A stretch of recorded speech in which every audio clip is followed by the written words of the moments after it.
let's move on to Denver. This was I feel like you could have gone a bunch of different directions for Denver. I did not, and I'm curious. I'm assuming you didn't either. We didn't go over this. I didn't include Michael Porter Jr. among this. The opportunity will be there without Jamal Murray, but like the dude averaged basically over 20 points, shot 60% from two and 40% from three after Jamal Murray got injured, and he was I'll playing so say right well. now, he is my pick because Then he take the didn't hit floor the on All this Star. one. He didn't hit the All Star barometer that we're using, and I do think that the perception still has room to grow. Like he's still viewed more as an up and coming guy than an established star. So I think that there's room for the reputation to increase because of that. You already mentioned that he scored 21 points plus for like the last 3 months of the season, averaged 17.4 in the postseason, looked great doing it.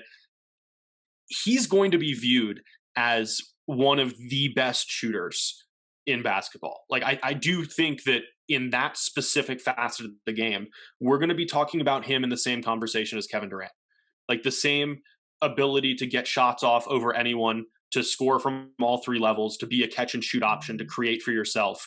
Like he is not going to have that ability in as high volume as Kevin Durant. He's not going to impact the game like Kevin Durant, but in that specific facet of the game, I think we're going to eventually be viewing them as peers, and that breakout is still coming. That's fair. I guess I don't expect to see it from him. I haven't seen the level of self creation that Kevin Durant showed, and part of that is his role, and that's been his concession in Denver. But even his touch time, possession time, all that stuff went up after Jamal Murray. It still wasn't someone who was creating a ton of shots. I don't see the secondary playmaking from him. He's young enough. This is his fourth. Agreed. It's And technically that's where the comparison starts to diverge. Again, just that one facet. and I'm curious to see what he looks like defensively. I guess I just wouldn't be surprised. And so I'm looking for more like, I didn't necessarily use the all-star threshold.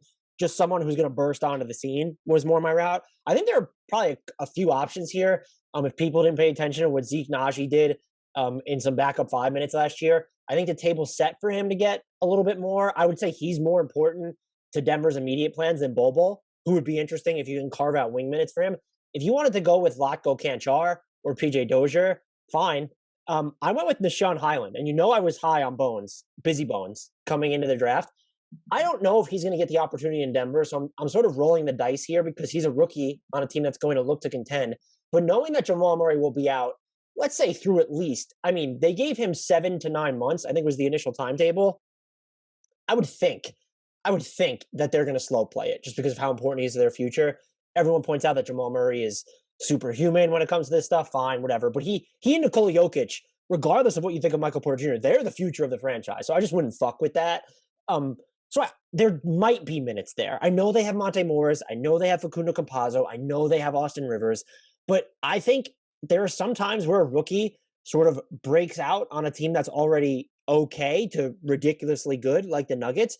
And he brings a lot of what they need. If Will Barton gets injured, and that's happened a bunch in the past, as someone who can create his own shot, take ultra deep threes, which is they don't have that without Jamal Murray. Someone who's going to hit a bunch of off the dribble deep 3-pointers. And he's a contortionist around the rim. When you look at his ability to finish, hit difficult shots when he's on the move. I don't know what he's going to give you defensively. Certainly not enough as peak Jamal Murray, as much as peak Jamal Murray. But I also don't know how much of a drop-off it's going to be. Yeah, it'll be a drop-off from a Monte Morris or a Facundo Campazzo. But in certain lineups, I really think it could work, and I'm hoping he gets a chance, even though he's a rookie on a really good team. And I kind of I don't know if I had a feeling you're going to pick MPJ, but I wanted to diverge here. So I'm taking a swing because I think Bones Hyland can be really good. And just based off Jamal Murray's injury, I feel like maybe there's a chance we get to see the human bucket actually play from sort of the get-go. There is enough conviction there that I think we have to permit the breaking of the no rookie rules. That is fair. I totally forgot the breaking the no rookie rule. I was so dead set on not picking Michael Porter Jr. I didn't even realize that I was breaking the rule in the process. So yeah. I guess I would have to roll with you on Michael Porter Jr. then. But I'm still going to cape for Bones Hyland. Thank you for pointing out that he was a rookie because I'm going to make sure I don't pick the other rookies. Yeah. So I do think it's interesting that this is the first time in this current sentence that either of us has mentioned the name Aaron Gordon. Oh, you're saying breakout from not averaging 6 points per game towards the end of the conference semifinal? Yeah, I think Denver is still banking on him being significantly more impactful than he was during his first half season there. And Gordon has been the guy every season with the Orlando Magic, where in the offseason he was a breakout candidate. Because you still saw that tantalizing athleticism. You still saw that they'd been working on his skills at the three, handling the ball more, trying to make sure that he could have this super versatile role, and it just never panned out. And I think this is the first time, I don't think that he deserves to be mentioned. I just think it's interesting to note that it feels like this is the first offseason in forever that he's not a candidate for this. I think probably because even the best version of Aaron Gordon on this team is just not going to have the offensive agency that he did with I Orlando. agree. I agree. They could, I guess, without Jamal Murray, if you just said, we're going to put the ball in your hands and see if you could do anything because we need someone else other than Michael Porter Jr. to do that. That would be, maybe there is another level to his offense, but he would not be my pick. I'd have to go with Michael Porter Jr. like you did, just because he could. I don't know if he could enter the All-Star conversation this year. I guess Kawhi's injured. Without Jamal Murray, I think he can. I mean, he's going to average, before Murray returns, he's probably averaging 22, 23 points a game, which is what he did during the last 3 months of the season. I'm just trying to think of like the rest of the All-Star field, and specifically like the forward spots, front court spots, whatever you want to call it. So, but it wouldn't.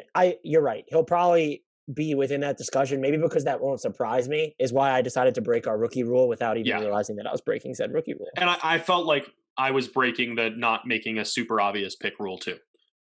The Denver team construction is just a little weird. He does seem like on the level of an Anthony. Like if you expect Anthony Edwards to go kaboom, like you better expect Michael Porter Jr. to do the same. Yeah, I think that's fair.